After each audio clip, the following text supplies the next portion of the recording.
I'll let Heather know already.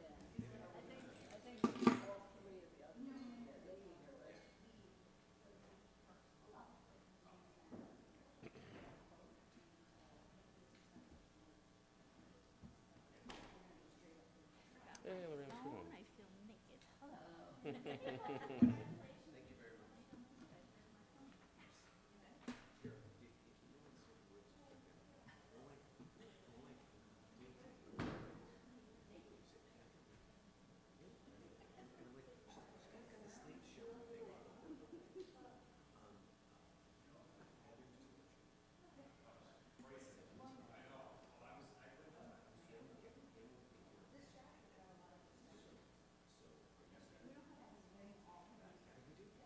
No, we don't. Next week we're off, and then we have the 17th, and then we're off again.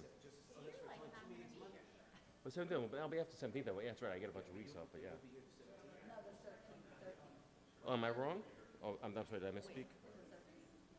So next week. Yes, I'm sorry. Next week, it's the 13th. I will not be here next Wednesday. And we don't have a meeting. Yeah, we're gonna have a meeting on the 20th. And then it's like December. Right, and then. So you're here next week, then you guys got quorum without me.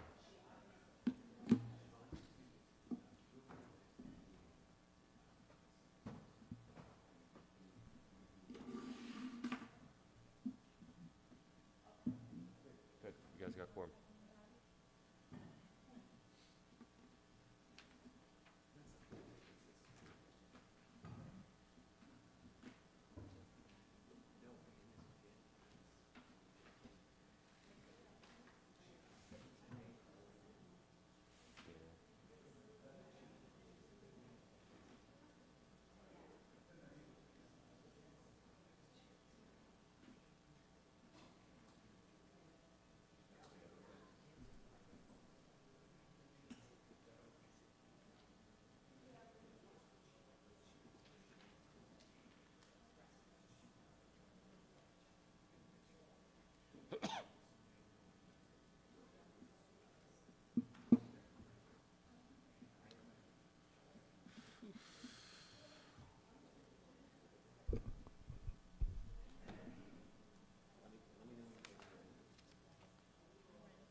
That's for you. Good evening. This is the Ridgewood Village Council Public Workshop. The date is November 6th, 2024. The time is 7:30. Adequate notice of this meeting has been provided by a posting on the bulletin board in Village Hall, by mail to the Ridgewood News, the Record, and by submission to all persons entitled the same as provided by law of a schedule, including the date and time of this meeting. Roll call. Deputy Mayor Perrin is absent. Councilmember Reynolds? Here. Councilmember Whites? Here. Councilmember Winograd? Here. And Mayor Vagianos. Here, will you all please join us in a salute to our flag? I pledge allegiance to the flag of the United States of America and to the republic for which it stands, one nation, under God, indivisible, with liberty and justice for all.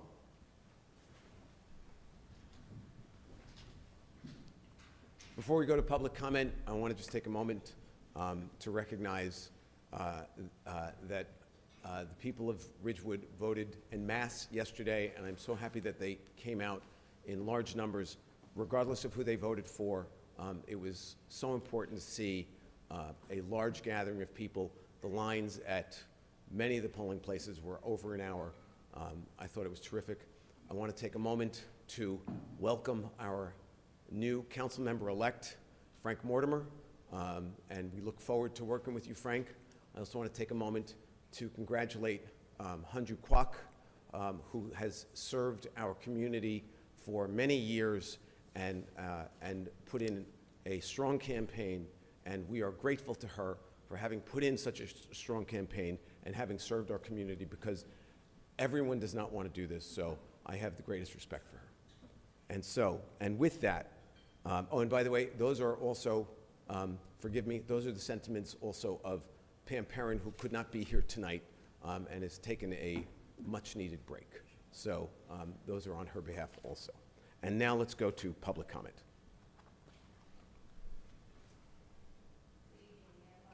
I don't think it's on, Ann. Is it? Now? There you go. There we go. Good evening, Ann Loving, Ridgewood, New Jersey. I, too, want to congratulate Mr. Vagianos and Ms. Perrin, who's absent, and Mr. Mortimer on winning the election last night. It was great. I was one of the challengers. There was a huge turnout at every poll. And I also want to thank you for running, because I know it's not easy to run and it's not easy to serve. And I'd very much like to thank Ms. Hanju Kwok for running. You know, much appreciated for the service that she's given and for her attempt to get onto the village council. So thank you. Thank you, Ann.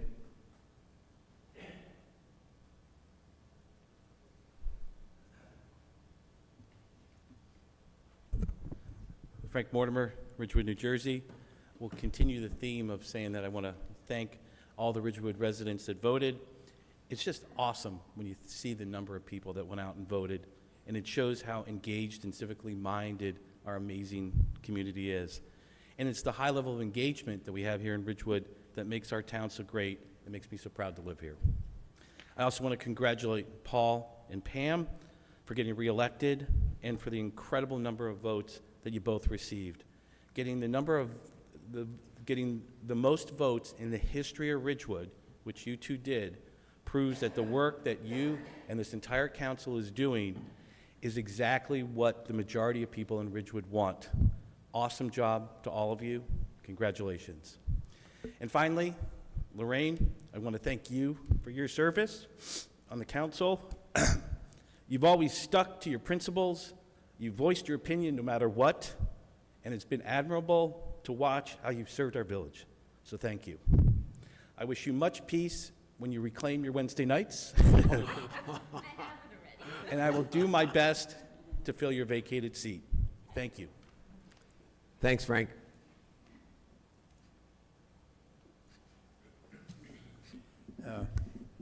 Rurik Halaby, 1 Franklin Avenue. First, let me congratulate Paul and Pam on the re-election to the council and Frank Mortimer on his election. The three of you, along with Siobhan and Evan, will form a formidable village council. And I know that you'll be taking Ridgewood to a new level of excellence in the next couple of years. I was amazed too by the vast number of Ridgewood residents who voted for the municipal positions, a record by far, I believe, and it's probably worth a study by an independent group like the League of Women Voters. And so I say kudos to One Village, One Vote for enfranchising Ridgewood's residents. Now, Ridgewood residents are enfranchised as far as being active in local politics. Looking forward to the next 2 years, I see two major initiatives that will require your attention and energy: the CBD and Shedler. The CBD faces long-term systemic challenges that cannot be solved by just fiddling at the edges. You need to employ a world-class town planner who will take a fresh strategic look. Where are we? Where can we be? And how do we get there? A lot of intelligent thought and energy must go into it. More to come. I've been giving a lot of thought to that. With Shedler, start thinking of Shedler 2.0, and you should approach the project and its component pieces in parallel and not in series. Most people are more comfortable in series. They can only do one thing at a time. You really have to work in parallel, if you will. The priority will be a turf playing field that Ridgewood needs so badly. In parallel with that, you can tackle the berm, the contamination issue, and the house. One last thought. This administration has set the bar for transparency and inviting ideas from the public. I really appreciate that. The other side of the coin is that you need to aggressively fact-check comments by the public. So when someone comes up with a crazy statement, I think one of you should just correct him or her. Good luck over the next 2 years. You have my full support. Thank you. Thank you, Rurik.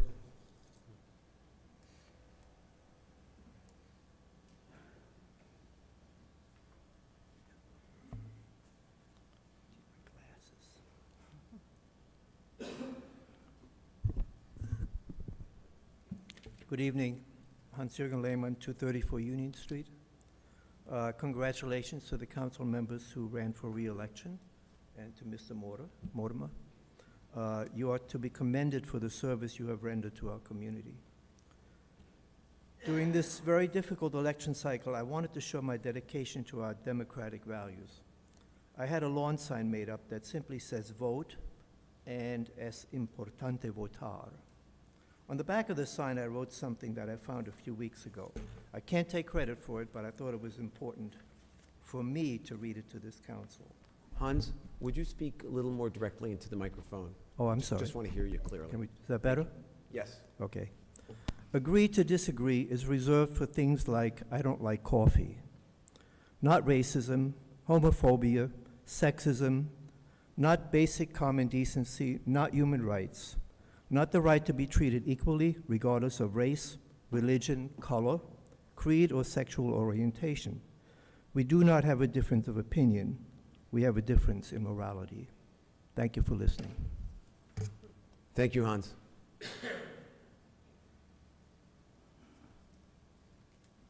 Cynthia O'Keefe, Ridgewood resident.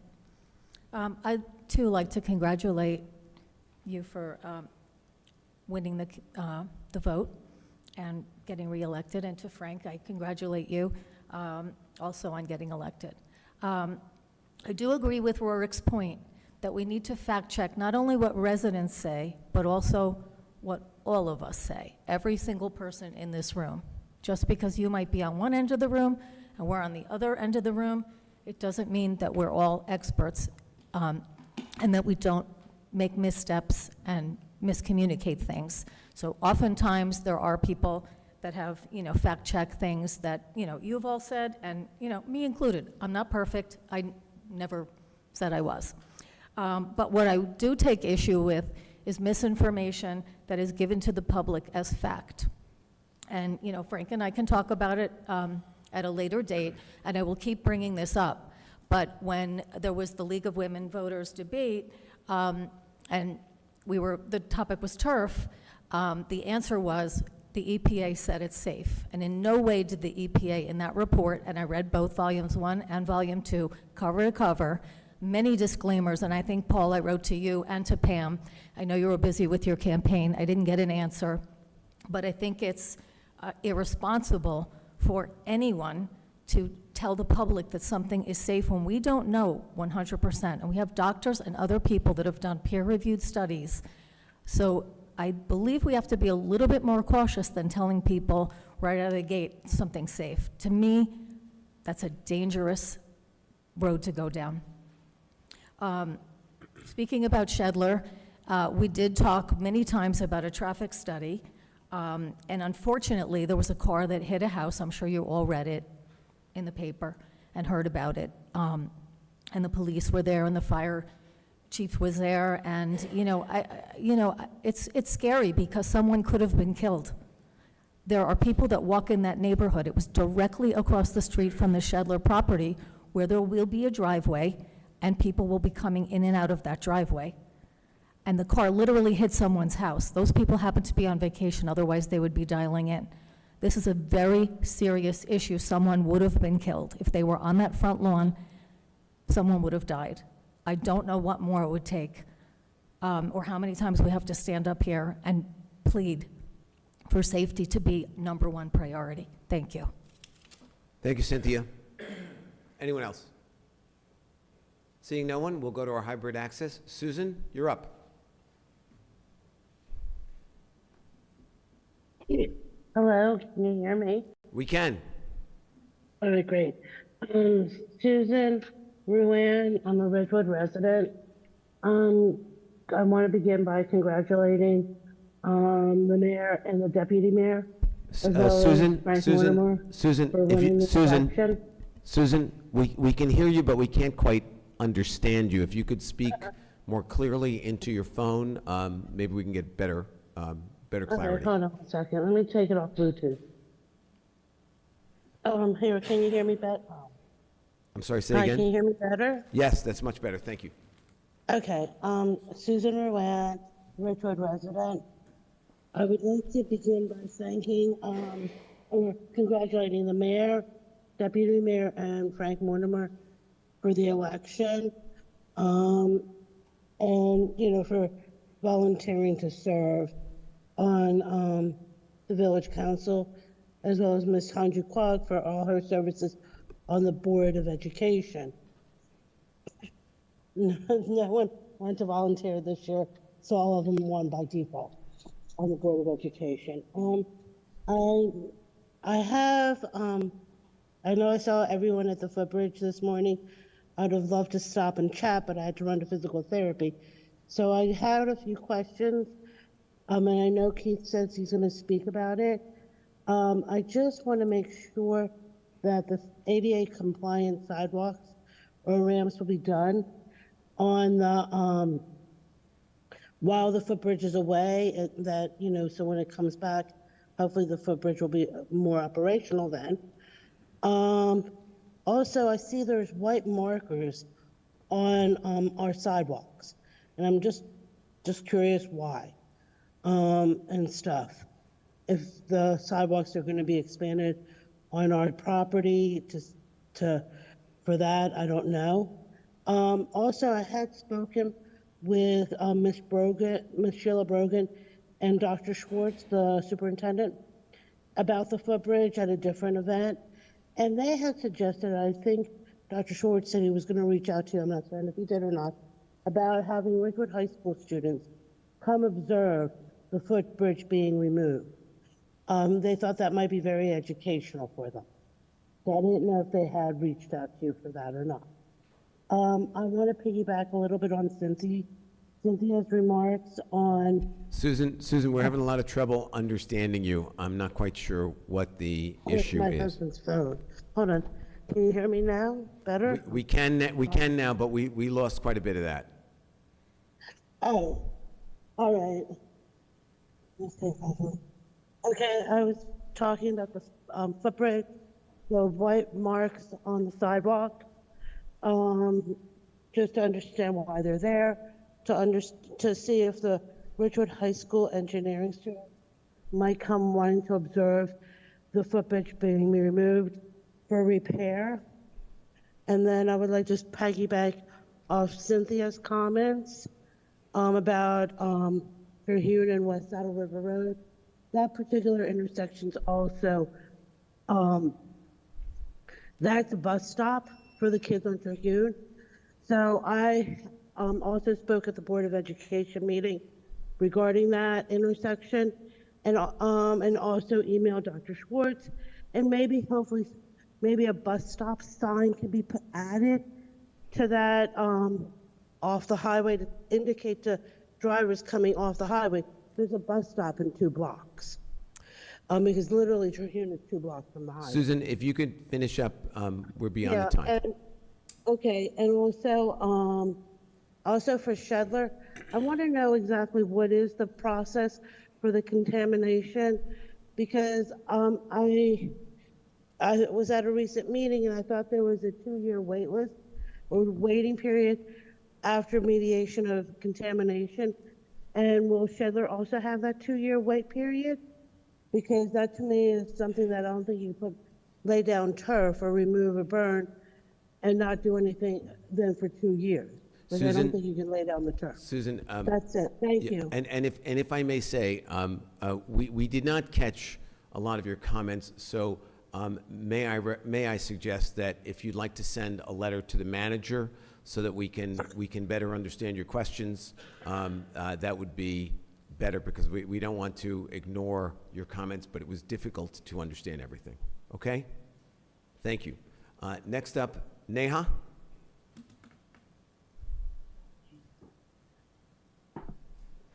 Hello, everyone. Can you hear me? Yes, we can. Right. I would also like to start off by congratulating the newly elected officials. I just need you to identify yourself, please. I'm Neha Marathi. I'm a Ridgewood resident. Thank you. So what I'm going to say today is not new or unknown, but I just would like to reiterate some points about Shedler, with the hope that common people of the Shedler neighborhood still have about the large artificial turf field. So again, I've never spoken really at these meetings, so that's why I just wanted to speak out. And I'm not against sports, and I truly believe that kids should be able to go out and play, but not at a cost of destroying an ecosystem consisting of healthy, mature trees and putting a plastic rug in place of that. And this plan will have significant adverse impacts, including changes to the groundwater, flooding concerns, air and noise pollution, and wildlife impacts. And I know the Village of Ridgewood is advertising planting more trees to enhance biodiversity, carbon sequestration, improve water quality, reduce flooding, all of that, reducing soil erosion, improving health. So it's just a surprise that the Shedler plan is like a total contrast of these scientific common sense principles. Again, I know, all the vote and everything, but it's just wanted to reiterate this. And there is moreover, there's definitely traffic concern, real concern on West Saddle River Road. Vehicles already do not follow the speed limits, and the recent incident was terrifying. Many children play on the streets and have school bus stops there, and this increase in traffic activity with the large field will definitely exacerbate the problem. And lastly, the soil contamination is very concerning, and we definitely would like to have more transparency, more communication of the processes with the New York DEP and Department of Health as well, and frequent updates on this issue and their remediation plan. So, and I just would like to, ask that, everyone just in this broader community, if we would just take 5 minutes to pause and reflect and really think about, if Shedler was in your neighborhood, what you really, go about doing, and what is going to happen to this ecosystem. So it's just really touching for me. So thank you. Thank you, Neha. Anyone else? Seeing no one, I'm going to close public comment, and we will go to our manager's report. Thank you, Mayor. Before I get into the manager's report, I just want to address a few items from public session. First of all, to Susan, with regard to the testing at Shedler, there was a conference call this afternoon between Matrix and the New Jersey DEP. They're in the process of finalizing their final delineation testing plan. That scope of work needs to be approved by Tom Farrell, who is in charge of the Bureau of Solid Waste at the NJDEP. I was not part of that call today, but I anticipate being updated on what the outcomes were of the conference call this afternoon, in addition to finding out exactly when they'll be in the field. I anticipate that the physical testing will happen in the month of November. That has always been the plan, but they have been going back and forth with the DEP on what the scope of work is going to look like. On the transparency issue with Shedler, I just want to stress that last week we posted to the village website the public outreach plan, which has been approved by the New Jersey Department of Environmental Protection. That is now posted. There will be letters that go out to all the residents around the Shedler property from Matrix, our soil testing firm, within 200 feet of the property, which is a typical range that we notify residents of. We do that for land use hearings and that type of thing, grant applications, and we'll be doing that with regard to this public outreach plan as well. I can tell you that we have a draft of all of the questions. Over 100 questions were submitted to the village and to Matrix with regard to the Shedler property from approximately 10 residents. We are in the process of sifting through those answers. They are extensive. And we have some that we're still going back and forth with Matrix on, but I anticipate that sometime next week we'll be able to release that on the website, and all those questions will be publicly available for residents to look at and review. With regard to the manager's report, just a few items. We did receive correspondence from Beth McManus, who is our planner on our affordable housing obligations. As you may have read in the newspaper, the fourth round, which covers 2025 to 2035, currently the number that has been assigned for new units in the village of Ridgewood is 427. We've been back and forth in discussions with Beth, and we are going to be meeting with the ordinance working group relative to the affordable housing obligation. The council will consider and adopt a resolution on or before January 31st, 2025 that identifies the affordable housing obligation, and the municipality must adopt a housing plan by June 30th of next year. So we are going to work in that space. We're going to have initial conversations with Beth about this assigned number, but this will be a topic as we enter into 2025. On the grant front, very pleased that we received the October report.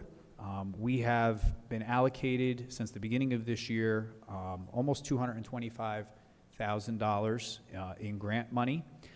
That ranges from fire department grants to police department grants, open space, Board of Public Utilities for planning for sustainability, and local recreation grants. What is more impressive, I think, though, is that we now top over $4 million in pending grant applications that we have not had responses to. We expect responses to those 4 grants later this fall or sometime in early 2025. So I want to thank Millennium Strategies and Carol in my office and all our department directors who are working diligently each and every day to make sure that we stay current and take advantage of as many grant applications as we possibly can.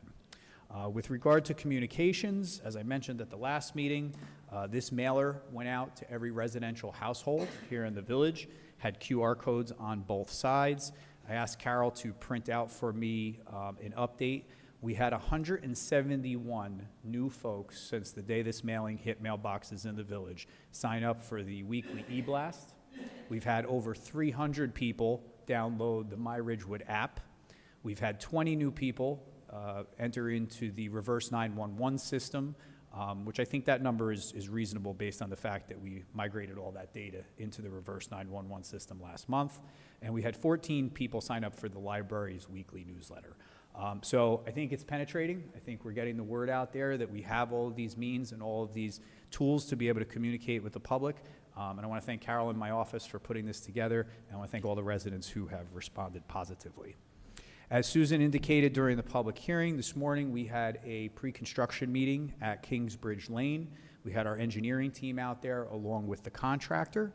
Within the next 30 days, assuming that the utility companies are cooperative, because we do have to move some wires around in order to get the crane in there, but within the next 30 days, we anticipate physically removing the bridge from its current location. It'll be relocated to the shop at the construction yard for our vendor. They will probably take somewhere between 90 to 120 days to repair and refurbish the bridge, and then it will be returned to Kingsbridge Lane and reinstalled. There has been some conversation and some questions about the concrete work. Concrete work will be done on either side of the bridge, both on Kingsbridge Lane and also on East Saddle River.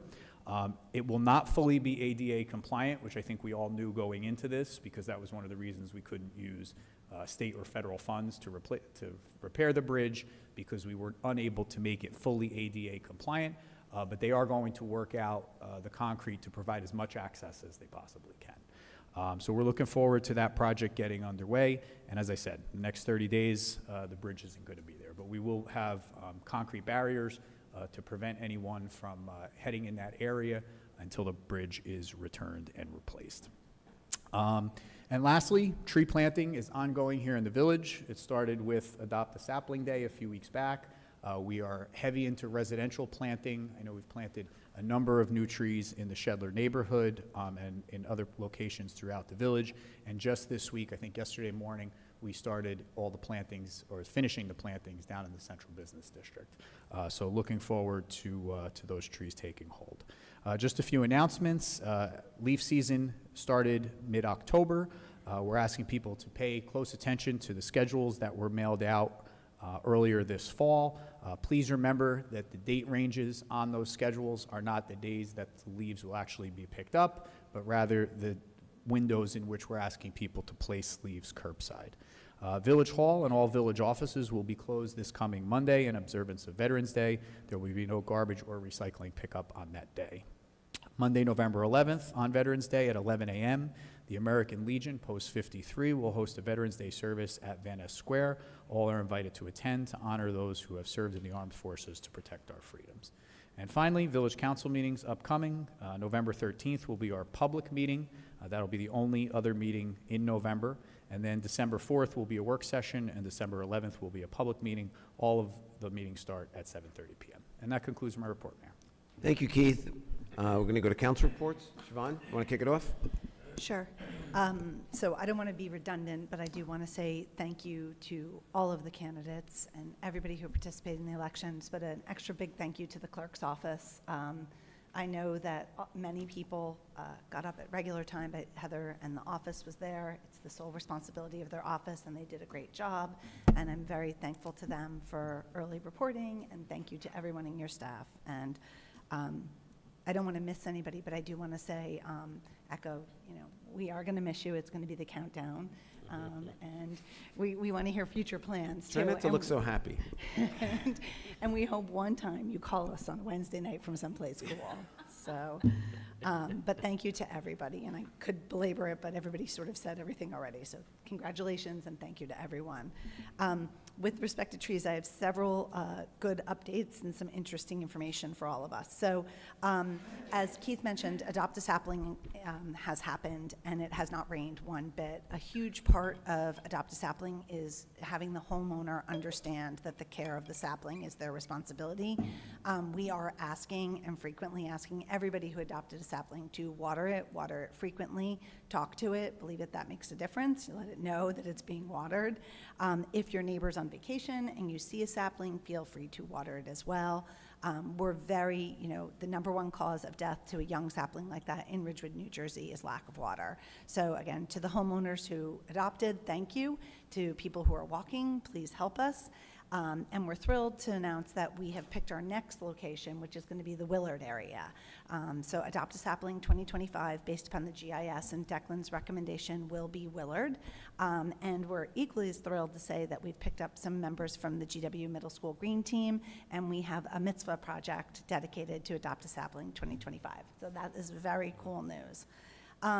With respect to trees, this is just some interesting information for the council and the community to understand. So last year, I'm going to use ish. We had about 200 street trees and the CBD go in. And on regular, like request a tree and get a tree, we have no problem, right? Because the tree was requested and people got it and they were excited about it. We have a limitation on that on one. We had several requesters want like more than one, and we said, nope, it's just one. And then we had about 100-ish that were placed based upon the survey. And Shade Tree very proactively communicated to those homeowners, sent a letter, and we had several scenarios. One, we wanted to make sure they understood that the tree was coming. We had people opt out, and we had some disproportionate rates of refusal on the areas that we highlighted.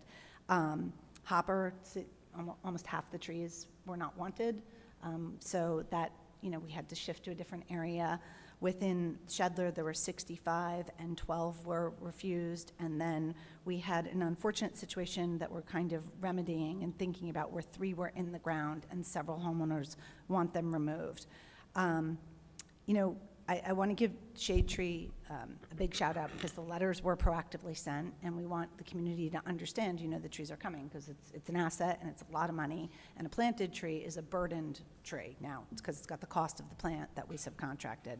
And the council needs to know this information, the community needs to know, because we could, we're going to talk about this a lot next week, but maybe instead of doing, our dedication, we try to enhance the request to plant, because the request to plant is like a dream, right? It's like, I want my tree, I get my tree, and maybe we could amplify that. But, certain streets and targeted areas, we're at 50% rejection rate, and that then affects the canopy as well.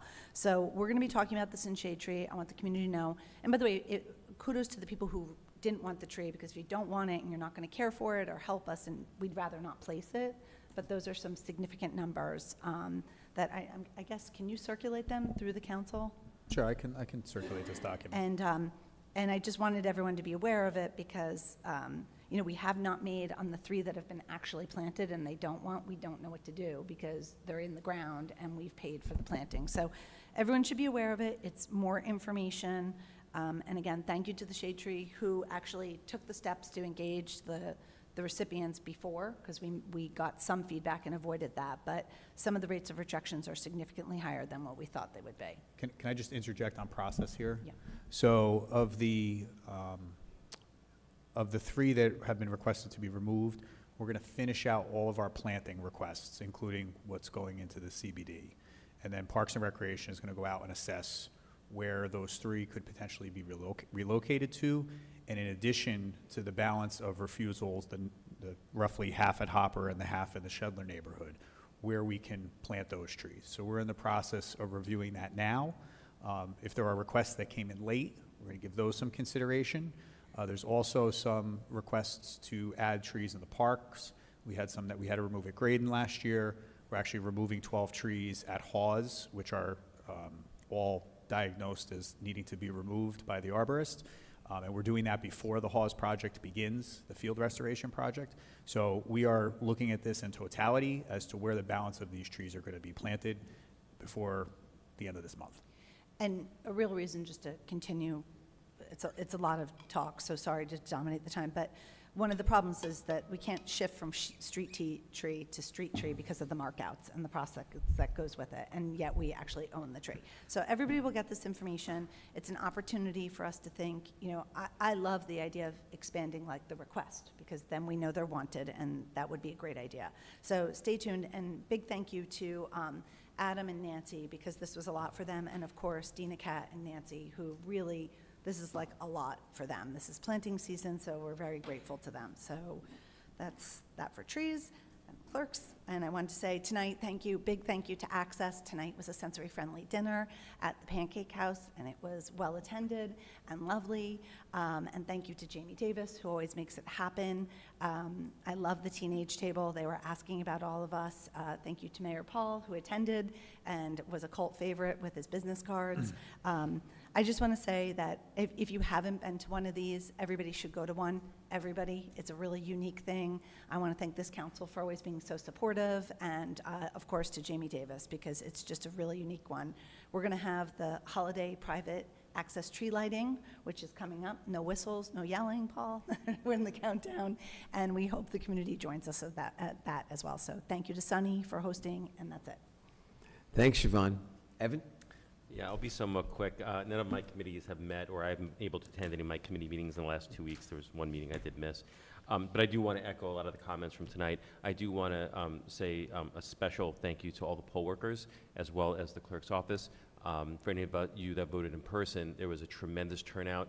It was long, but it was seamless. We really owe a debt of gratitude to, I think, the unsung heroes of democracy, which are our poll workers and the folks that make sure that everything gets done the way it needs to get done in the clerk's office. So thank you, Heather. Thank you to your staff. And to the extent that any of the poll workers are still around, please extend my thanks as well. Frank, I see you're still here. I'm surprised. You should enjoy your Wednesday nights off for the next 6 weeks, because you're not going to have them after that. But congratulations, Frank, on a really well-run campaign. I'm looking forward to working with you. I, too, want to congratulate Hung Ju Kwok. As I've said before, democracy does not work if people do not show up to run for office.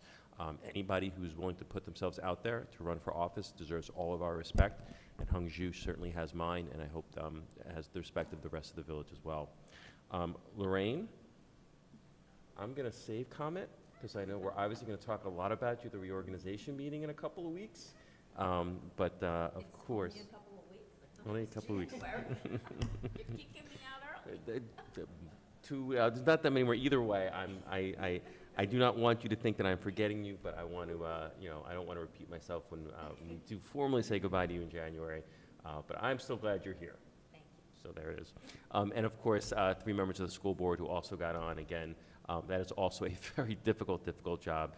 And my thanks as both a resident, a parent, and another council member to the folks on the school board as well, who are either elected or returning for this next session. Thanks, Evan. Lorraine? Thanks. Project Pride is going to meet this coming Sunday at 8:30 at Van Ness Square. We are going to be removing the mums and the cabbage and the grasses. It's unfortunate we only planted them 4 or 5 weeks ago. The weather has been beautiful.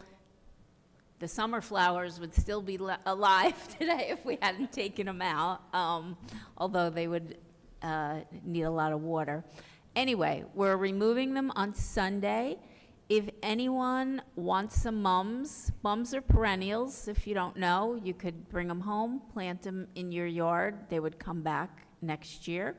The grasses that are perennials, I am giving to the Parks Department. Nancy Begos has an area where she wants to put them, but the mums are up for grabs if anybody wants, and the cabbages will look good for another month if you want to put them at your house. So let me know if you have any interest. It's going to be very quick because nothing is going to be root bound in the last 4 or 5 weeks. We should be there an hour, 2 hours tops. If you're interested in helping, email me at lreynolds@ridgewoodnj.net. What else I wanted to congratulate Paul and Pam in her absence for the re-election. And Frank, thank you for running, and good luck. I wish you well in the next 4 years. And to Hanju Kwok, thank you for running. It is not easy. I appreciate and respect anyone who's willing to put themselves out there.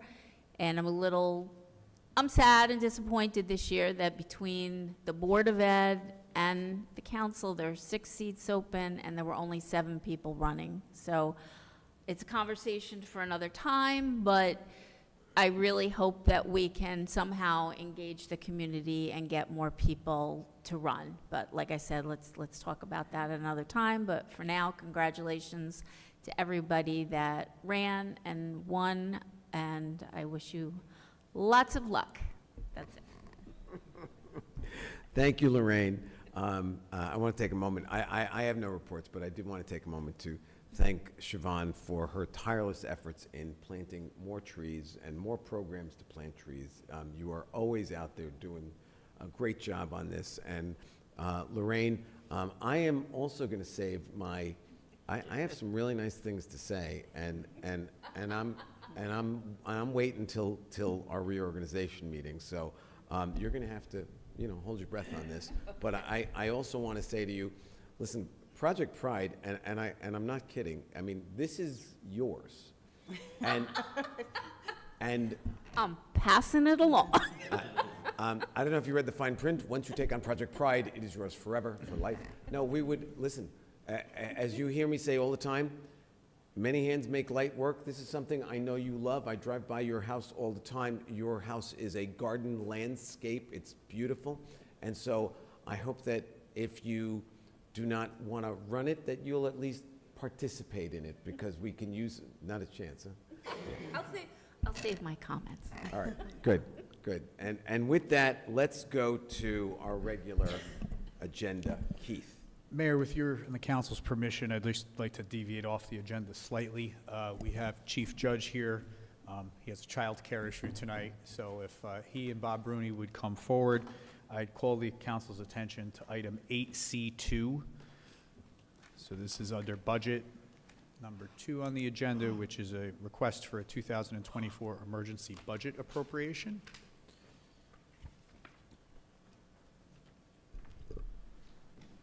So just to give a little background before Bob and John share their thoughts, this year the fire department has faced some significant staffing issues relative to workers' compensation absences, personal injury absences, and 2 military deployments. It has caused us to take on overtime. We were aware of the 1 deployment prior to adopting the budget. We were not aware of the 2nd deployment, which takes somebody out of the shift rotation completely. So while we will recuperate some of these funds through reimbursement from workers' comp and also from the federal government due to the military deployment, we at this point are going to need to seek an emergency appropriation to cover the overtime budget for this year. So with that, I'll turn it over to Chief Judge to give you a little more color on that. Thank you, Manager. Good evening, Mayor and Council. As mentioned during the budget planning for this year, we forecasted the 1-year deployment we knew about and 1 retiree. However, even making the appropriate hires for those 2 positions, it took until the end of September for those 2 new hires to even count. So we started the year off with 9.5 months of having to cover overtime here and there. Secondly, with this profession, the only substitutes to maintain our minimum staffing are overtime personnel. And we did as much as we could on the management side with transferring personnel, but there were times when we were down over 5 people at a time, which just made it, there's nowhere to transfer that from. Right, so pretty much the 3 main categories in addition to the retiree we already had. The first was the military deployment. We had 1 member out for the entire year who's still currently deployed. And secondly, we have a second member who's been deployed and has gone till the end of the year as well. In total, that second member was gone for about 1/3 of the year in total for a number of days. Secondly, for workers' compensation, we had 3 personnel contributing to over 1 year's worth of shifts that were out. So we were down a whole person, more than a person, for those 3 personnel that were injured. And lastly, we had 4 significant personal injuries this year, obviously unexpected. Those range from people being out from 1 month to over 4 months. Overall, I went back through the months and looked. In the months of February, March, June, August, we were down 5 people. We just couldn't absorb that. Chief, were And those we are injuries on the job or off the job? The workers' comp were 3 were on-the-job injuries. Okay. And the 4 significant personal injuries were off the job. Gotcha. And currently, we are still down 4 members through the end of the year. I'll pass it over to Bob for the finances. Thank you. So although we recoup some of the funds on workers' comp issues through insurance, on military repayment, we get partial payment for time served. We won't see that money until next year. And even when we do see it, is not significant. I think we're estimated right now through this year roughly $32,000. So again, it's not a lot of money that we get back. So we have a shortfall right now of approximately $130,000 projected before we hit the next payrolls. And with the next payrolls, we're coming up about another $120,000, so that brings me to the $250,000. This money will be needed to pay the salaries this year to be in accordance with the state law, and the $250,000 will be raised in next year's budget as required by law. Questions? So we're shy $250,000. We expect to get about 30,000 back next year.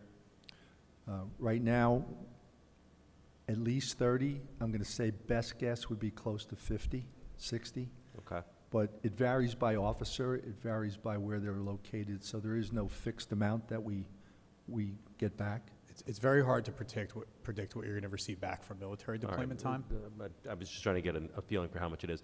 And so next year, we're going to have to increase our budget by $250,000. Presumably, if everybody's healthy and we don't have more deployments, we should see a savings next year, which I think we have to wait 2 years before we get that $250,000 back that we can use for general budget. Am I remembering that correctly? Yes, the one thing you have to remember, though, fire's going to be short personnel to start the year off. They're looking for several firefighters to fill the ranks. It depends on the timing as to when they come out of the academy.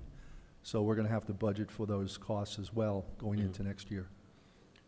And remind me, what's the total budget for the fire department annually? Ballpark? Salary and wages are roughly $6.5 million. Okay, so we're off $250,000. I don't know what the math is on that, but it's not. Yes. All right. With any of the injuries preventable, was there anything that could have been done? Clearly, people are getting shipped off, to go fight and, be in the military. We're going to support that, no doubt. This still feels like a lot. I get it. Stuff happens.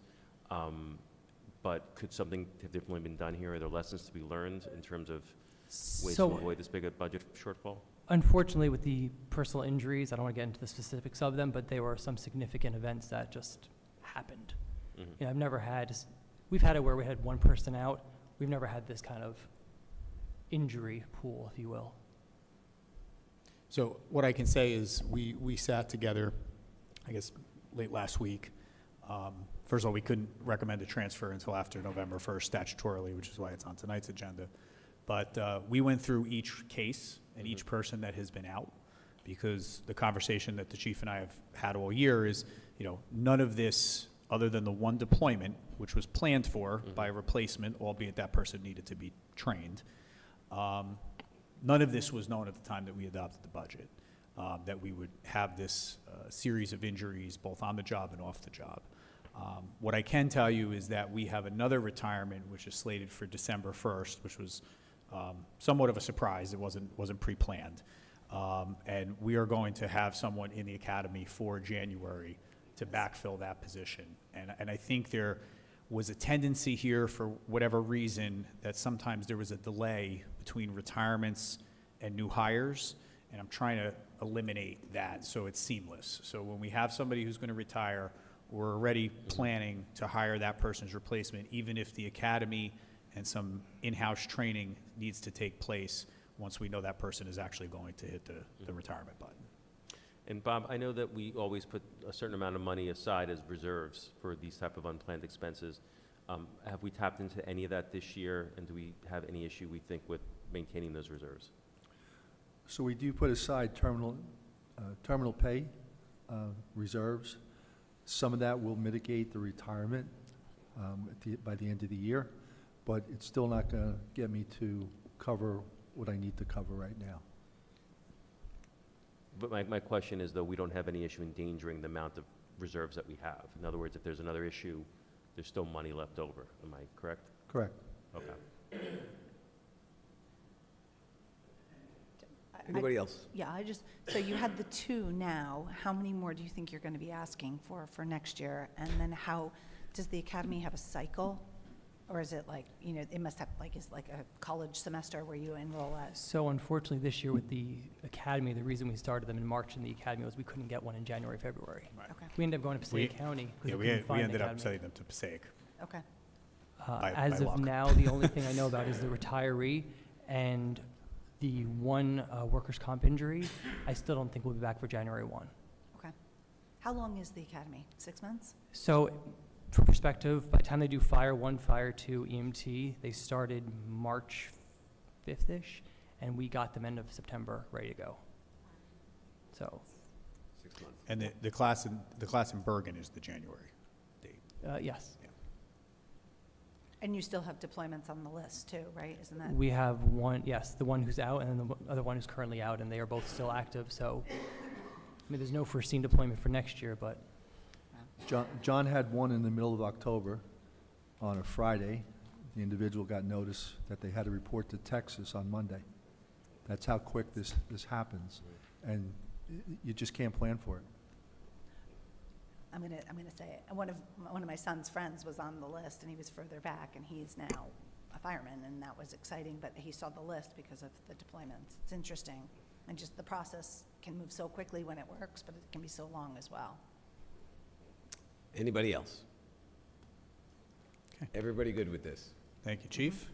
thank you. And if you'll indulge me, we'll move Mr. Rooney along, and I'll quickly call your attention to E2, which is the best practices inventory. You can go, Chief. Do you need me for E5? I'm sorry? Do you need me for E5? The thermal I don't think imaging so. camera donation? No. Acceptance? No. Okay. The grant? Perfect. So we're going to move to best practices, which is... Thank you, John. Under operations, item number 2. So Bob, you just want to give a little background on the state's best practices inventory and our responses that have been submitted. Every October, the state mails out a best practices to all municipalities and counties. And it is used for a couple of reasons. One is to determine the amount of state aid that you will be receiving from the state.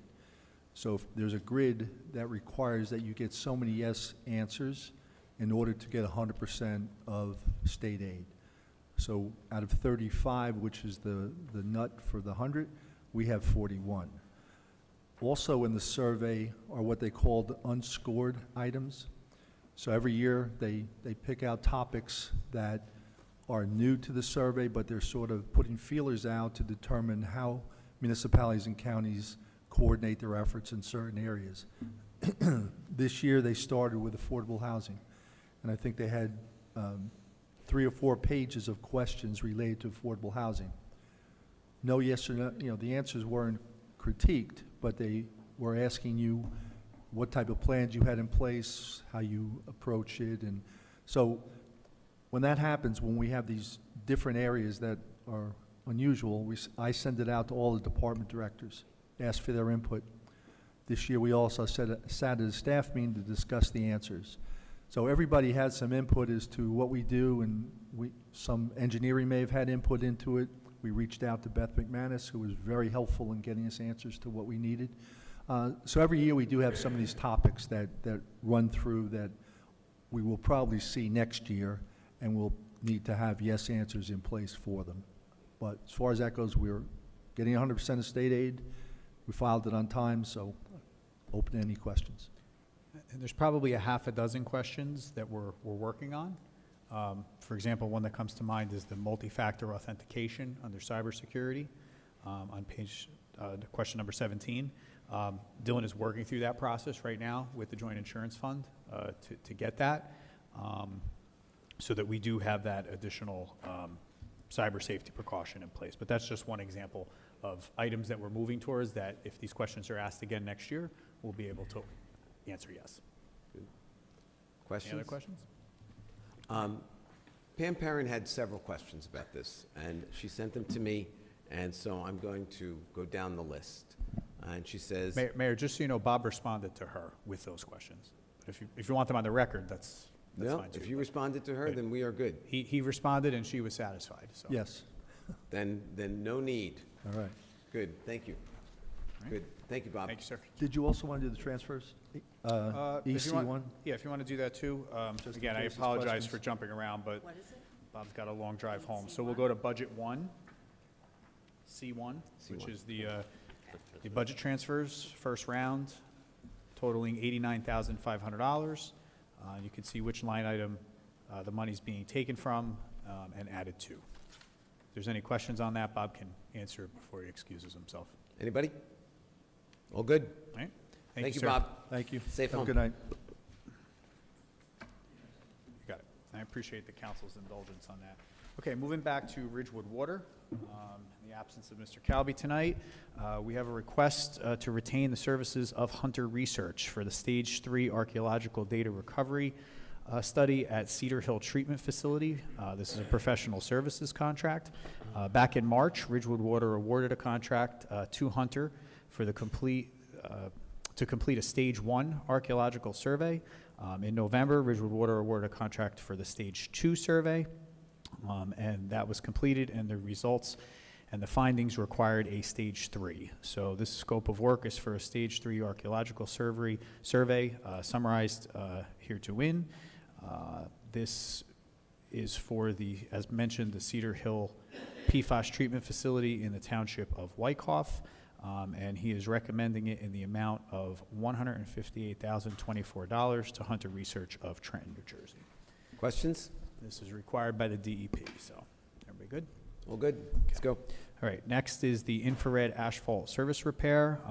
Back in September, Atlantic Infrared was awarded a 4-month, $100,000 service contract to provide infrared asphalt services to replace areas where Ridgewood Water needed to improve the service lines. At this time, they're looking for an additional $18,629 as a change order. They've already restored 144 locations throughout the service area. They're pleased with the work, but they have some additional work to do, and he's recommending that out of the water utility operating budget. Questions? And this is the way we want to repair the streets with infrared rather than patch. All right. Next up is the memorandum of agreement for the Cedar Hill PFAS treatment facility, again in Wyckoff. This is a draft MOU between the U.S. EPA and the New Jersey Historic Preservation Office. This relates to that archaeological project regarding the cultural resource actions that must be implemented for Ridgewood Water to proceed with the construction at Cedar Hill. Comments were due back to the NJDEP by November 23rd. The agreement with the recommendations that have been discussed with Ridgewood Water, the cultural resource consultant at Hunter Resources, and the PFAS engineering firm of Mott McDonald, who is our consulting engineer on this project. Approval of this agreement is necessary to proceed with the construction of the PFAS facility and maintain compliance with the NJDEP consent order. Contract to Hunter to perform this work is outlined in the MOA, and Rich is recommending that we adopt a resolution next week regarding same. All good? Okay. Okay. Let's move on to budget, and we're down to item 3. This is award of contract for the removal of the underground fuel storage tanks at the North Walnut Street parking lot. We received bids on October 16th. There were 9 bid holders, 6 replied. The bids ranged from $196,475 to a high of $346,632. There was a flaw in one of the bid packages, so ultimately, after review by engineering and legal, the lowest bid with the correct forms is T.R. Winger of Piscataway, New Jersey, with a quote of $197,800. Copy of their proposal is attached, and this will be funded through the North Walnut Street Redevelopment District funding. Everybody good? Great. Yeah, I just have a question. Sure. So that'll be awarded officially next week, and then when will the work begin? We'll once we sign the contracts, we'll issue a notice to proceed, and we'll have a pre-construction meeting. Okay. I anticipate that if it's a mild winter, he would like to get in there after the holidays. Okay. All right. Next up is a recommendation from our Director of Health with regard to Valley Community Health. They've submitted their 2025 Community Program Service Bid. They provide nursing services for communicable disease investigations, child health clinics, adult health clinics, school audits, and flu clinics. Cost to the village is $12,699, which is zero increase for the hourly nursing services, and there has not been an increase in the last 4 years. Hourly charge for public health nurses is $51, and Valley bills for hours, which in the previous years has averaged under $10,000 per annum. Any objection? All good? Let's go. Okay, next item I spoke about tonight. Now that we have the approved plan for the community outreach, public outreach plan for the Shedler property, this is a proposal from Matrix to execute that plan. This will provide the administrative requirements for the remediation at that location and the NJDEP's public notification and outreach guidance document. As I mentioned, there will be letters that go out with regard to this, but the public outreach aspect of this contract is $30,960. Questions? Right. That'll come from the bond for the soil contamination. So Matrix does the communication, and then it comes to us? Yeah, so like, for example, the first round of questions, right? Because some of this is underway, which we're obligated to do, whether we're under contract or not. They answered the questions that they could answer. We'll answer the questions, mostly historical questions that we can answer. But they will have to continue this process as we get into the final testing, what the remediation plan looks like. There's going to be some public outreach that's going to be required with regard to that. And then they will need to maintain that public outreach during the process of any soil being removed from the site. Okay, so this is through remediation? Yeah. This communications. Okay, and with they're going to consolidate questions, or is On the public outreach plan. Yes. Doesn't cover Yeah, no, remediation. I It get it. covers the I public know. piece. Right. Are they taking questions, literal question to question, or will there be consolidation of like question 1 to Well, like question 2? we developed an in-house time period for people to submit questions. There is a rolling process, but we took the first set, and as I said earlier, there were over 100 questions that were submitted. Matrix sent me on Friday their draft. We have some minor holes that we have to fill in locally, and I'm hopeful that we'll have that out to the public next week. Okay. Okay. Let's go. Okay, next item is an interlocal agreement for fuel. This is formalizing the agreement that we had previously discussed between the Village of Ridgewood and the Borough of Ho-Ho-Kus to use their fuel station at their public works yard during the course of the project that's happening on Chestnut Street with the replacement of the fuel tanks at our municipal garage. Good? All good. Okay, the next is a resolution from our tax collector to partially cancel taxes for a property on Prospect Street. It is owned by a nonprofit organization and seeking an 84% property tax exemption, which they qualify for by law. Good. Okay. Next item is a proposal of amended building department fee schedule from our construction official, Anthony Merlino. This is to amend the fee schedule moving into 2025. At my direction, he was asked to compare local code enforcement, other code enforcement agencies that were comparable to Ridgewood and he used Summit, Westwood, and Montville as comparative municipalities. The spreadsheet in there outlines what the current rates are, if there's any notes relative to those rates, and then you have Westfield, Summit, Montville, all delineated there, and then to the far right on the spreadsheet is the proposed changes that Tony is recommending. Do you know when the last increase was to these? I do not. I would yield to Heather. She may recollect that. It was when Tom Yaka was here, which was probably about 2015 or 16. Okay, so it's time. And again, we're not looking, the directive to Tony was, we're not looking to, jack up prices here. We're looking to remain competitive Just keep with current. comparable municipalities. Yeah, no, if it's been, since 15, 16, it's time. Okay. All right, the next is D1, which is the draft ordinance for the driveway and fence ordinance amendments. This came from the recommendations through the annual report from the Zoning Board of Adjustment. In this, as far as driveways go, the proposed amendment will permit multiple curb cuts, circular driveways for properties within at least 100 feet of lot frontage and established front yard setbacks that meet the ordinance requirements. And on the fence side, the proposed amendment will prohibit fences in front yards with an exception for corner lots where a fence may be necessary for privacy and safety in a site or rear yard area that becomes a technical front yard on a corner lot. Where a fence is permitted in this type of corner lot, a 10-foot setback from the property line will be required. The ordinance introduces diagrams to assist with the interpretation of the language. And then the draft ordinances are attached. So I don't know if you have any questions on that. Matt may be able to field them as well. He worked with John Barry on this project.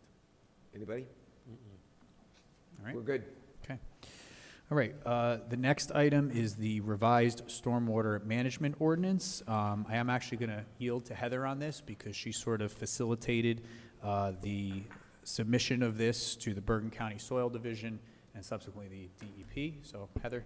Okay, so we revised the stormwater management ordinance and adopted the ordinance June 26, 2024. It was sent to Bergen County Department of Planning and Engineering on July 5th, 2024. According to the NJDEP regulations, Bergen County Department of Planning and Engineering had 60 days to review the ordinance and make comments or give their approval. On September 30th, much more than 60 days, the Bergen County Department of Planning and Engineering returned to us with their comments. There were 4 minor edits required for them to be able to give their final approval. Those edits have been made. We now have to re-adopt the complete ordinance with all the revisions made. So this is so that we can introduce it next week and then adopt it in December, and it'll be effective come January. It will also go to NJDEP as well. Questions, anyone? Did Pam approve the edits? Yes, she did. Okay, I just Yes, want to she make did. sure. Yeah, With a red pen. And I will just say that Pam, bless you, along with members of her committee, Joan Hubertus, David Refkin, and myself, spent many hours going over this. And the DEP standards were a minimum standard that we believe many municipalities simply adopted. Ours were clearly more stringent, but we think reasonable nonetheless. So we're In really- talking to some colleagues, I actually believe that once this is adopted, we may be the gold standard for stormwater ordinances and trying Clearly. to create a balance between the need for proper storm management, yet not burdening residents.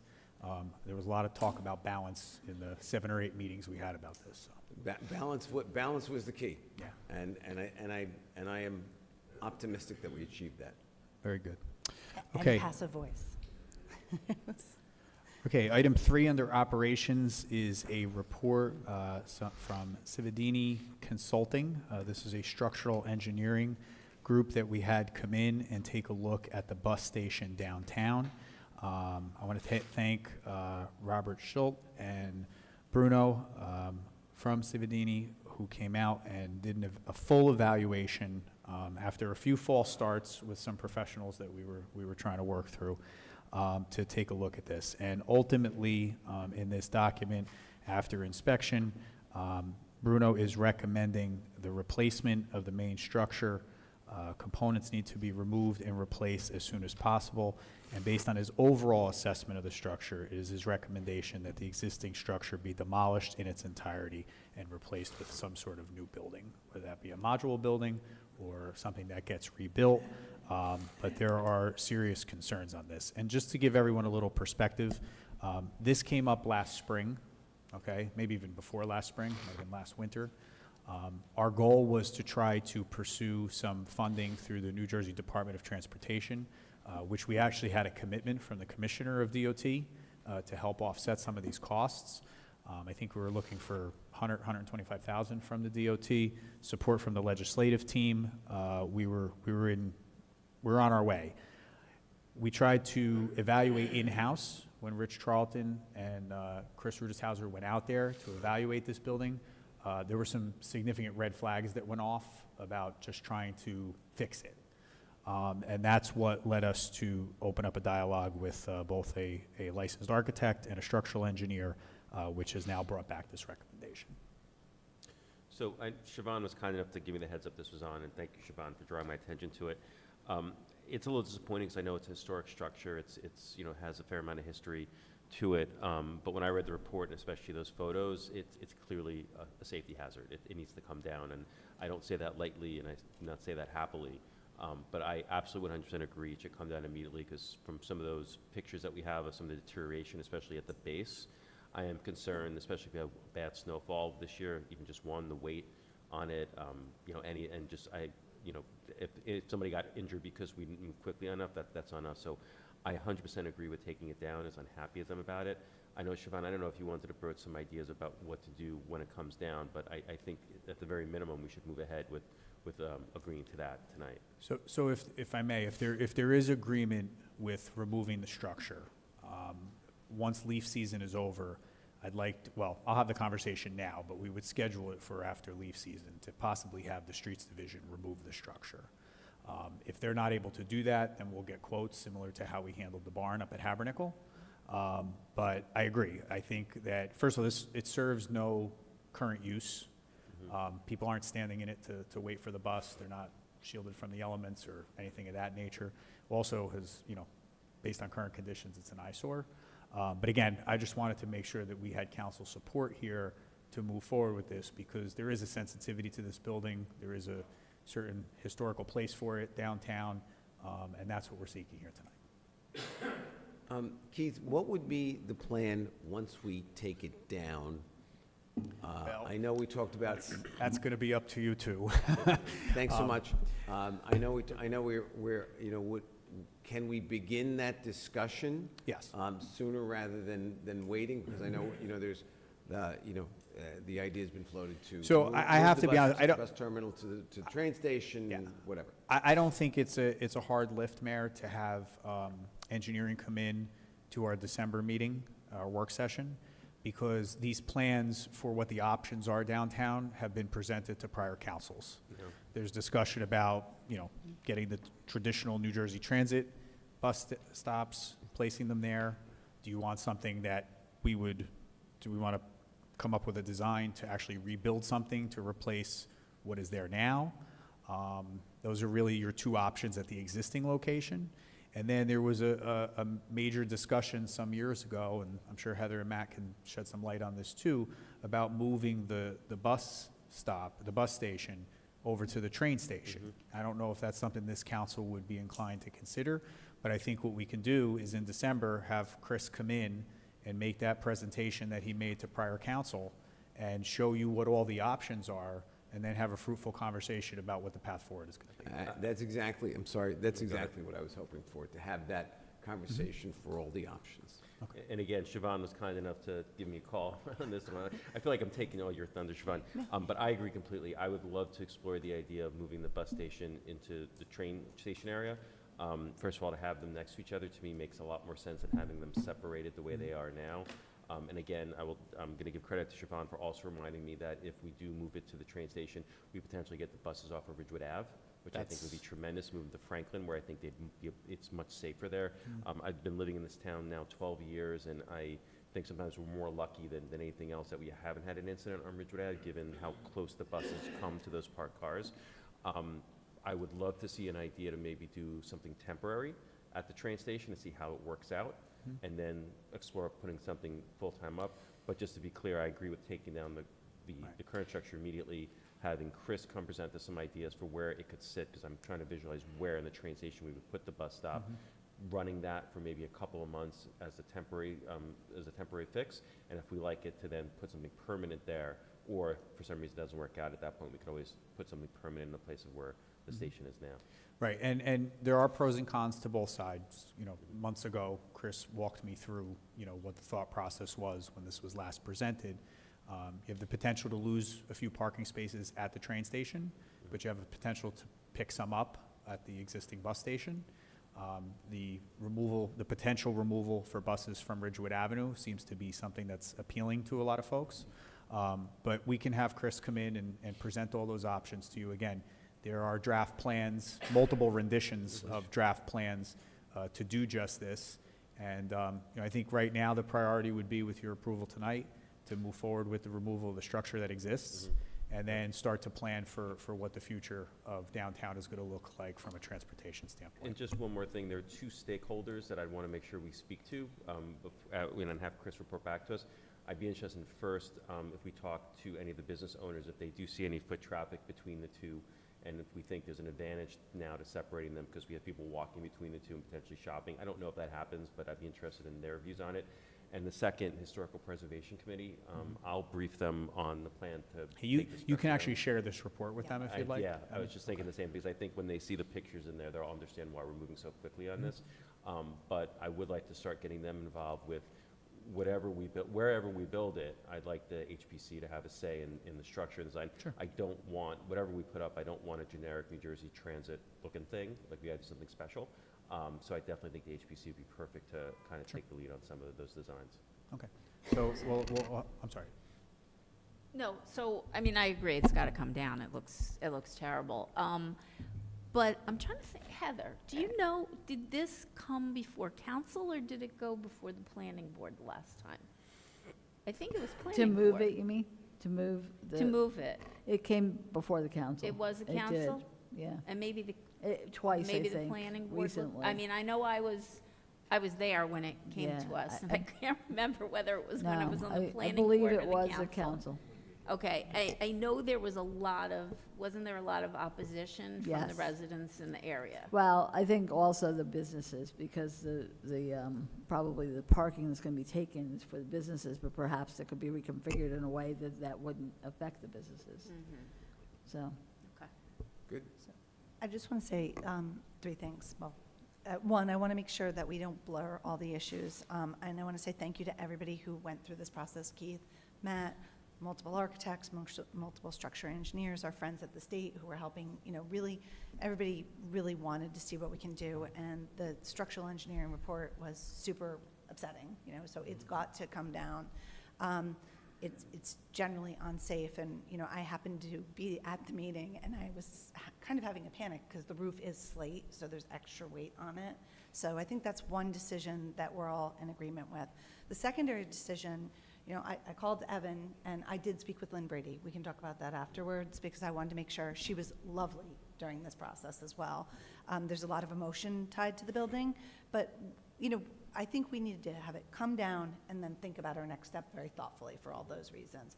And lastly, a bunch of us have been reporting the lights that are out, and right now the area, if people go by, it's even darker than expected, so don't go at night because there's 3 lampposts out, and police and engineering and Keith have been chasing that down, but they're the old school lampposts, so they're taking 12 weeks to order. So if you look at the median mile. So the area is in need of a lot of love and attention, and I think the first step and in community engagement will be to take it down and then see where the discussion yields. But I just don't want to, because sometimes when we have this discussion, it all gets bundled all up and together.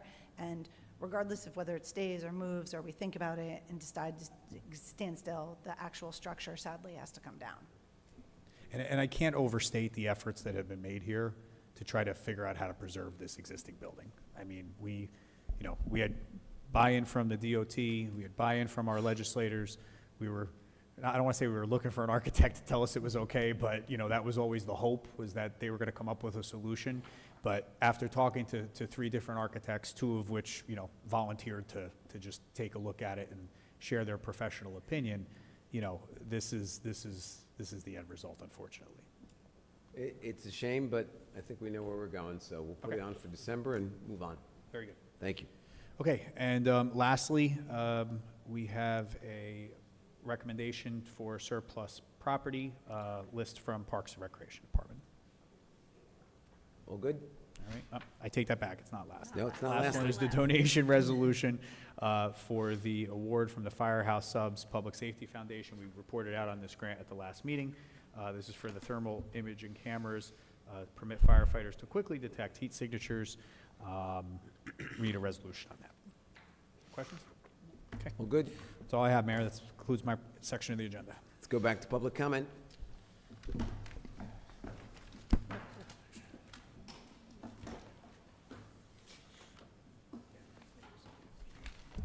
Good evening, Cynthia Hallaby, Ridgewood. Congratulations, Mr. Mayor, Mr. Mortimer, and to Ms. Perrin in absentia. Interesting that you are talking about the bus station. That's a place that's dear to my heart since the Conservancy worked so hard over at Van Nest. Certainly not providing travelers with cover in inclement weather and not enough seating is really a disgrace and an embarrassment. And I think this has gone on for too long, so I'm delighted to see it continue. You're talking about possibly moving the bus station up over to the train station. Again, I think this is something that we've got to consult a town expert on, a planner. Perhaps it should be over at the town garage. Perhaps the buses should just be going along Franklin Avenue and not Ridgewood Avenue. I don't know, and I'm not sure that we're all experts.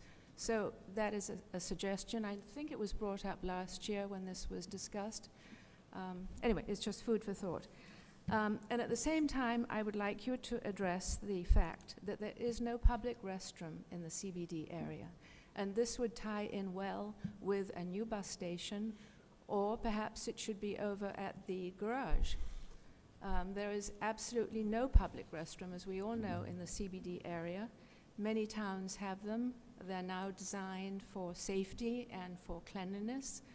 And I think it's something that we really should look into and provide to our travelers, our visitors, and absolutely our residents. Thank you. Thank you, Cynthia. Anyone else?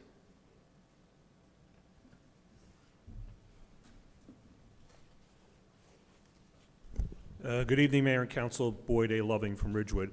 I'm really sorry. The acoustics tonight were very bad, and we're having a lot of really trouble. were. Yeah, they were terrible. We're having a lot of trouble hearing what was going on in the back of the room there. And there was some discussion about the trees and people rejecting the planting of trees.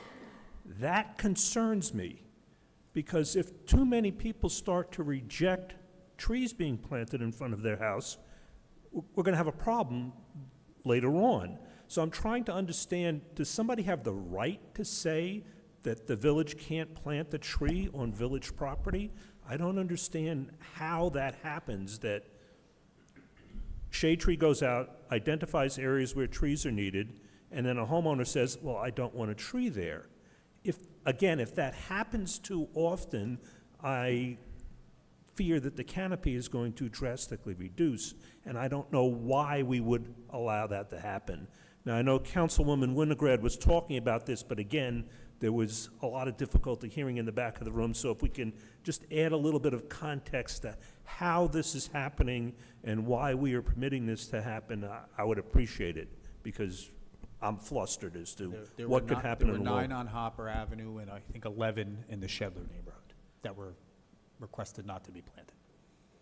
Again, why do they have the right to say that the village can't plant the tree on village property? So maybe when my comments finish, we can just add to what's causing this. The mayor, when he opened up the meeting today, talked a little bit about the process of voting. I just want to speak about that a little bit. Granted, this was a very unusual election, but a lot of people did turn out, and I know I have voted at the high school. I'm in District 13, and there was a very long wait there all day long. Next year, it's a gubernatorial election, and I'm thinking that there may be similar voting patterns then. And I'm wondering if the Bergen County Board of Elections is going to do any sort of evaluation and try to place more machines in areas where they might be needed. I know that that is a budgetary issue. Machines cost a lot of money. But I'm just wondering if there's any plan to go back and take a look at areas where there were long wait times throughout the day and perhaps add an additional machine, additional poll workers. Again, this may have been a once-in-a-lifetime number of people who turned out to vote. The clerk hasn't revealed yet what the percentage of turnout was in comparison to past years. I know she has the number, but she hasn't said it. We may not see that number again, but still, a gubernatorial election next year, 2028 may produce another wild one. So if we could just get some sort of evaluation to make sure that we have the right equipment in the right place, that would be a good idea. Thank you very much. And I Thank you, Boyd. appreciate hearing any comments about what's going on with the trees and why we're allowing that. Thank you. Thank you.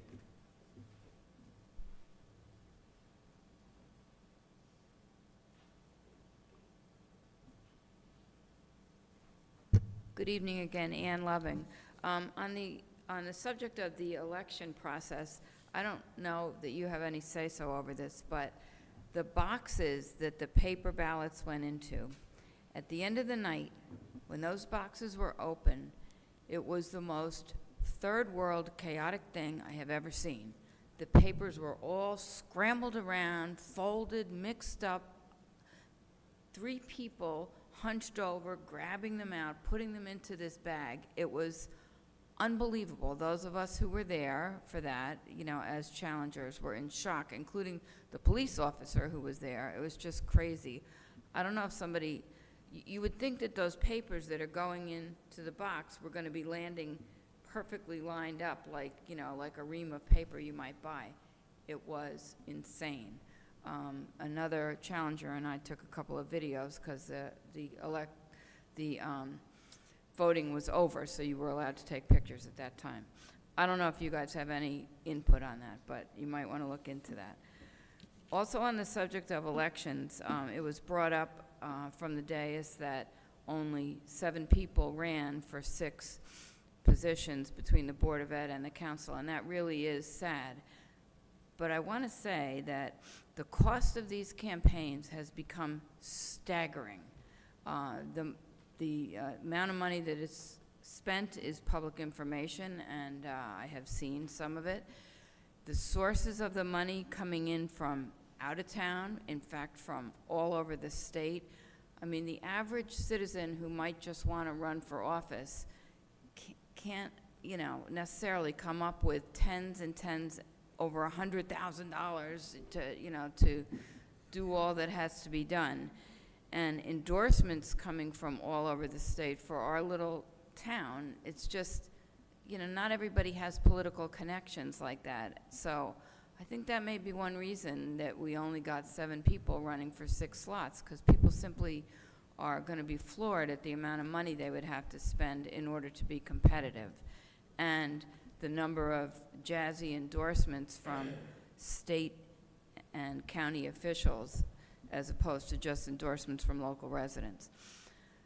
The last thing is regarding the bus station. I know the building is closed, but there is still an overhang that you can stand under when the weather's bad.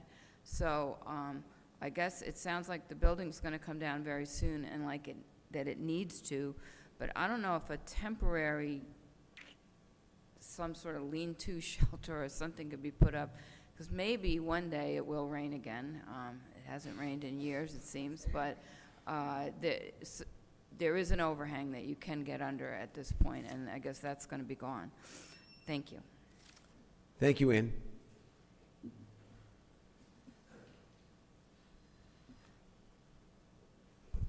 Hi, Frank Mortimer, Ridgewood. I want to talk about the fence ordinance that's coming up. That I know that there's some residents in town that they have autistic children, and so that's why they put a fence in their front yard for the safety of the child. And so I think that in that ordinance, we either need to make some sort of exception for that, or maybe just rethink doing it altogether. But I just, because of those families and the importance of that one, I know, and I just want to make sure that we're thinking about them when we present that ordinance. That's all. Thank you. Thank you, Frank. Anybody else? Let's go to our hybrid access. Susan. Can you hear me better now? We can, and I'm just going to ask, again, as Boyd pointed out, the acoustics tonight are not very good for whatever reason. If you could just speak as clearly as you can so that we can understand. Thank you. Okay. Excuse me. Just let me know when you can't hear me. Okay. Susan, Ruann, whatever, Ridgewood resident, congratulations again, in case you didn't hear that in the beginning, to everyone. I had a question in regard to the sidewalks, to Kingsbridge, and that's, there's markings on our sidewalks. Is the grass area on the sidewalk going to be removed in front of our house? For the footbridge, I just was trying to understand what the markings on the sidewalk meant. I also see markings in the street. I had said that about the Ridgewood High School engineering students coming to observe when the footbridge is removed as just part of something educational that was discussed with Sheila Brogan and the superintendent, Dr. Schwartz.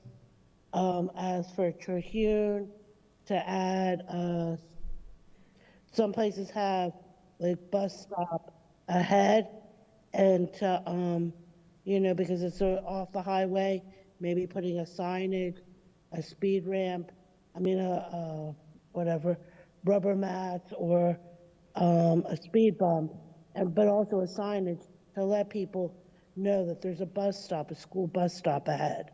So people might clue that they have to slow down on Terhune. I've been overhearing the bus station about moving it to the train station. I grew up in Lancaster County, Pennsylvania. They did do that. They added the bus station to the train station.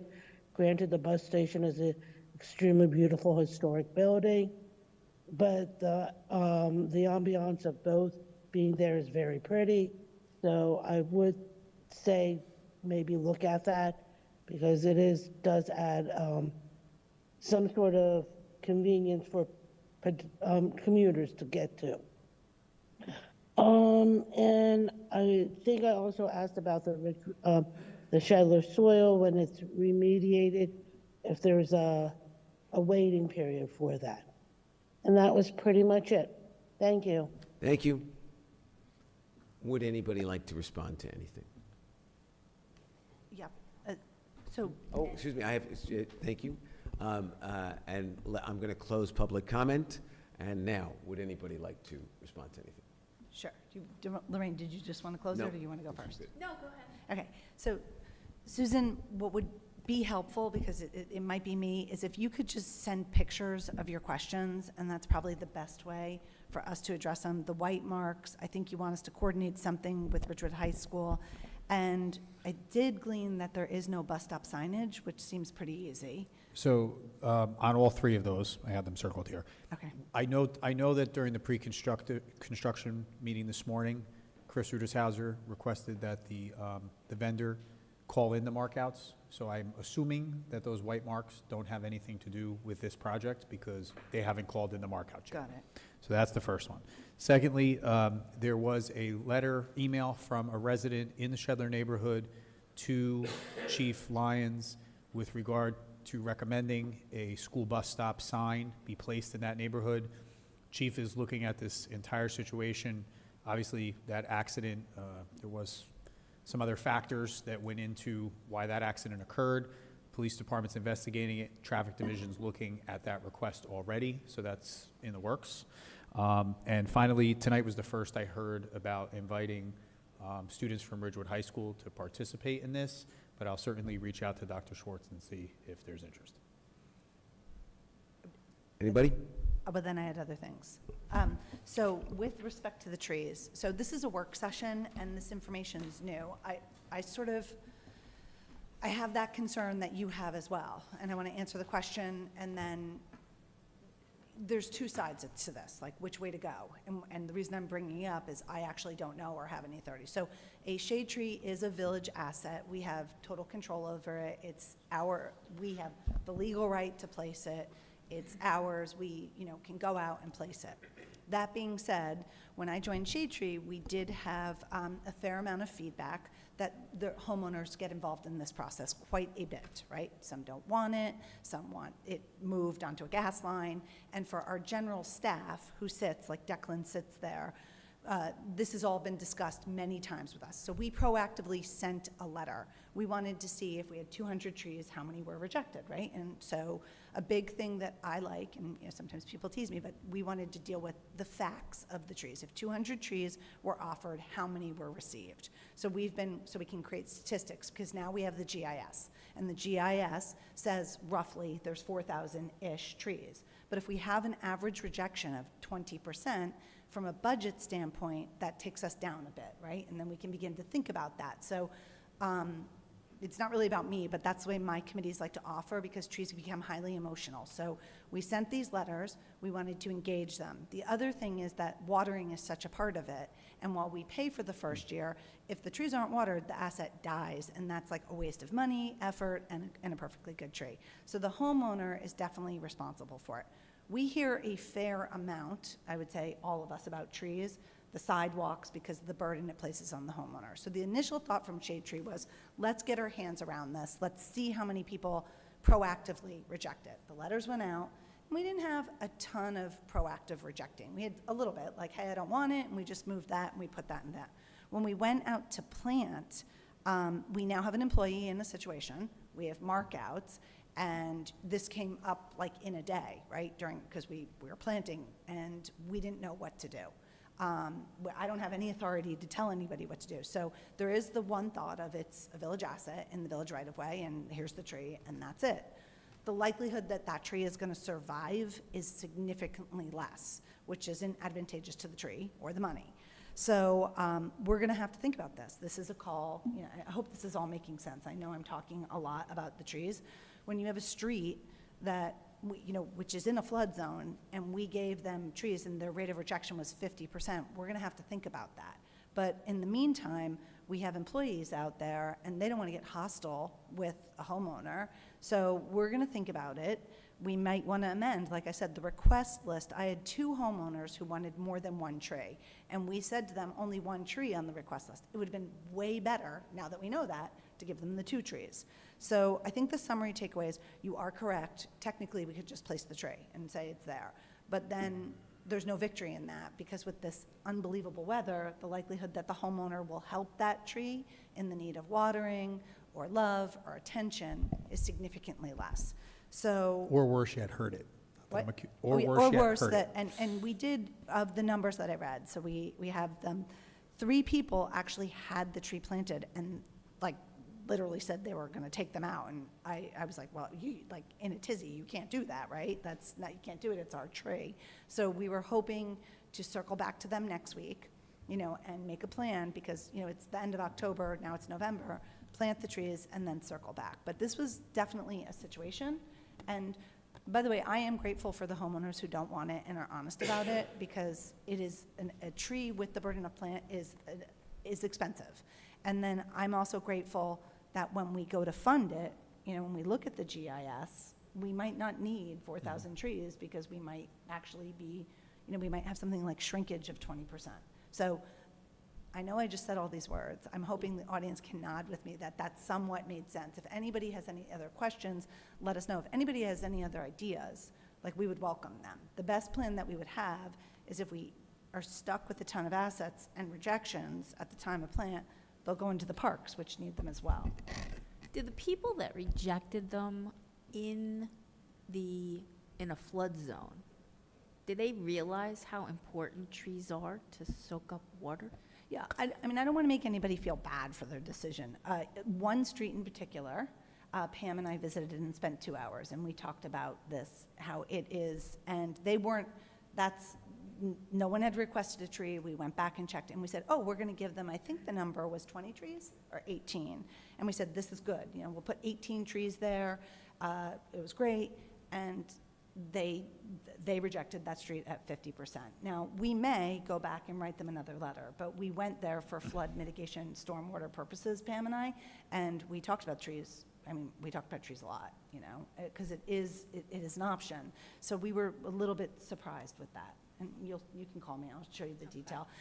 Obviously, it's just new information, right? And, I love my shade tree community, and they were stunned, and I think I was a little taken aback, but we have had this with Adopt a Sapling. I thought we were gonna drop it in Orchard, and in 42 seconds, 100 people were going to adopt 100 saplings, and it takes a little bit of hustle and buy-in, and I thought a full-blown tree would take less buy-in, and we're finding now. The good thing is we have the numbers, which is good. Are people not wanting them because of not wanting to rake the leaves in the fall, for the sidewalks being raised? The sidewalks are a big, big issue. There's also other legal issues, which Matt can speak to, and I know what the legal answer is. Some people have irrigated where they're not supposed to, and they get very worried about their improper irrigation. No, that's real. That's actually real. I experienced that during And Adopt a Sapling It is morning. very, so we have a whole scenario. The other thing is some people visually like the aesthetic of the streetscape being bold in front of their house. We have all different reasons. The cost issue always ends up, the biggest cost contributor is the sidewalk, though, for sure. And I think the moral of the story is that before we budget for additional tree planting next year, we have to identify the locations. Right, and we are going to the point, we are going to have to think about the policy, because what if everybody decided, I don't want a tree in front of my house? That's going to be a situation. But trees are so important. Yeah. We can't allow so many people to say, well, I don't want it. It's for the benefit of the whole community to Agreed. plant more trees. Again, this it's all is- information found out here, and when you have one, I don't have any authority over staff, and two, I do love that Keith got yelled at during Adopt a Sapling, too. First tree. True story. First tree. We had a bunch of, well, this will make everybody laugh, because I've gone as far as I can. A husband signed up for Adopt a Sapling, and the wife came out and yelled at, wanted clarification from Keith, and we had a couple marital situations where people had to go back into their house and find out who had done it, so, Gotta take a poll yeah, amongst it the is. family. And you do have a lag. People lead very rapid lives. So Adopt a Sapling closed in May, and the execution was October. And, that's a lag. That's 6 months. So it is some information to think about. I agree with you. But when we have our employees, I'm not going to be okay, make that person take a tree. That's a terrible situation for Declan. And we're just going to continue our messaging, We're just going to continue it and keep offering it. It was just slightly disappointing. Everybody good? The only thing I was going to add is, Ann, I think you raised a really good point about the bar for folks wanting to run for office. The money thing, though, is not a Ridgewood problem. That's a United States of America problem. Every community, every office has that issue where it's just really expensive to run for an office, and it takes a lot of time having to fundraise to do the things we do. But candidly, to me, the biggest barrier to getting good people to run for office is not the money thing. It's the nasty vitriol comments you see online. That's really it. A lot of folks get beer muscles when they're sitting behind their computer screen and have the anonymity of a blog or a website or something that they could, make personal comments about people. And I would just caution everyone that, when you do those type of comments to the politicians you don't like, it really disqualifies a lot of smart people who say, you know what, maybe the politicians you would like, just say, you know what, that's not for me. I don't need that abuse. So I would say that if you really want to have a community where we have a lot more people step up, like Hungju, like Frank, like others, regardless of whether you agree with them or don't agree with them, I think we got to work on the online bullying and the cyber stuff. It's protected speech, it's free speech. You absolutely have a right to do it, but just because you have a right to do something doesn't mean you should. I completely echo Evan's comments. I spoke to lots of people in terms of, wanting to run, and the response from so many people who I believe would be good, productive council members is, why would I want to do that? Why would I want to put my family through that? This is not an easy gig, and when people go after sitting council members and candidates personally, and there are personal attacks, it's no longer about issues, and it should stay about issues. And we've talked about this many times. And again, your point is well taken. It's an expensive venture, but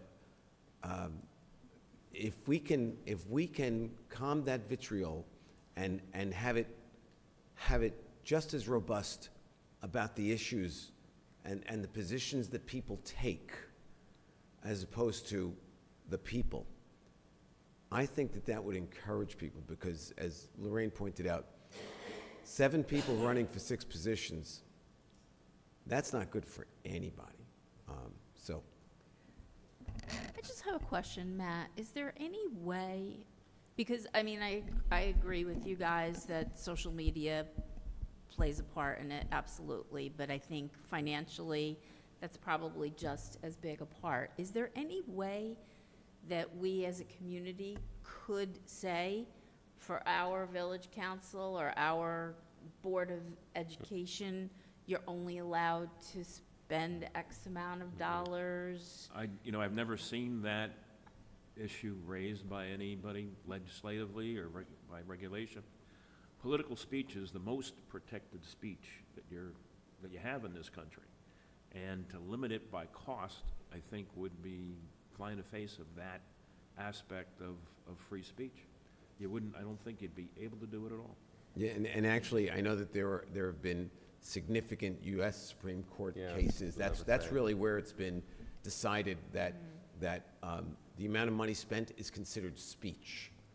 Okay. And that's the issue, is that because money spent is about messaging. It's about getting your message out, and by limiting money, the U.S. Supreme Court has determined that would be limiting speech, and that has been decided by both conservative and liberal courts, that is not something that they want to limit. And for the same reason, we couldn't limit only Ridgewood donors can donate to Ridgewood No. elections. What would be interesting, and I would love to see us explore it, we have one debate, and thank goodness for the League of Women Voters, but now that the Ridgewood News isn't really around, local media is kind of dead. If you have things like debates that are sponsored by the community, that's free publicity. It doesn't cost any money. That would be something I would love to see if, the next election cycle, if another group besides the League of Women Voters or somebody else would sponsor more forums where, there's built-in publicity. That would be a way to equalize some of the playing field around the money issue.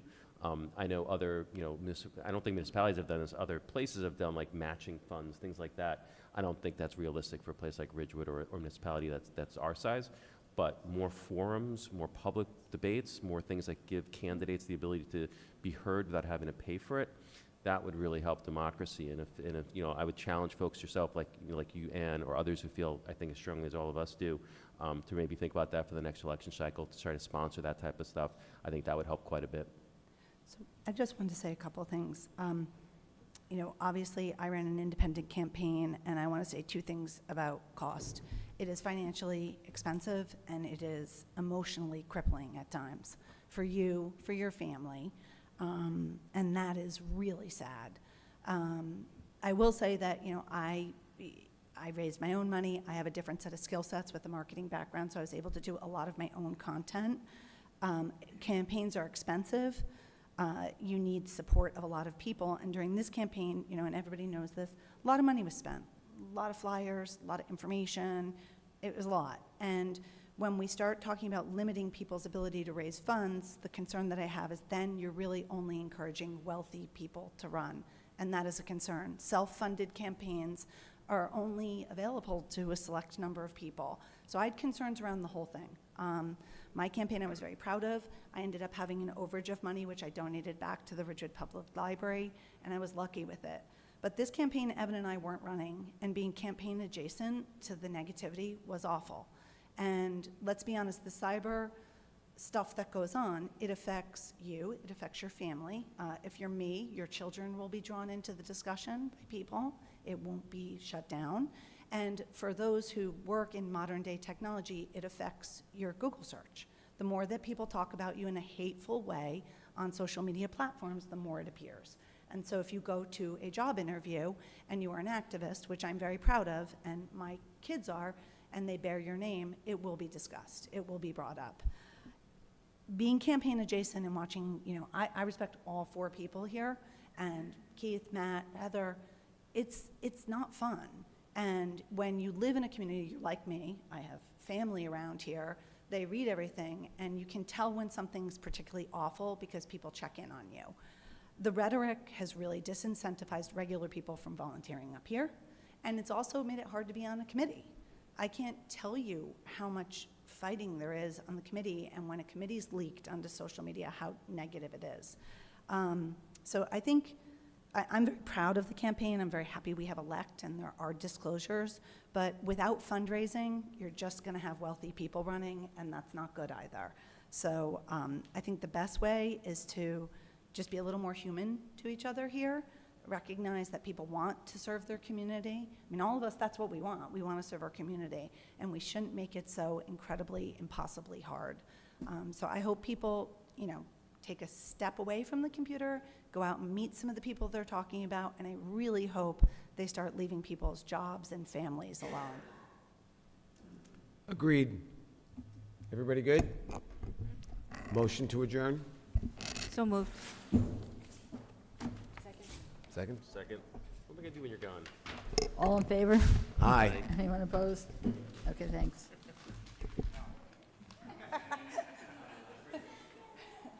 Peppermint patty? Can I just Pam can't make CZ meeting next Thursday,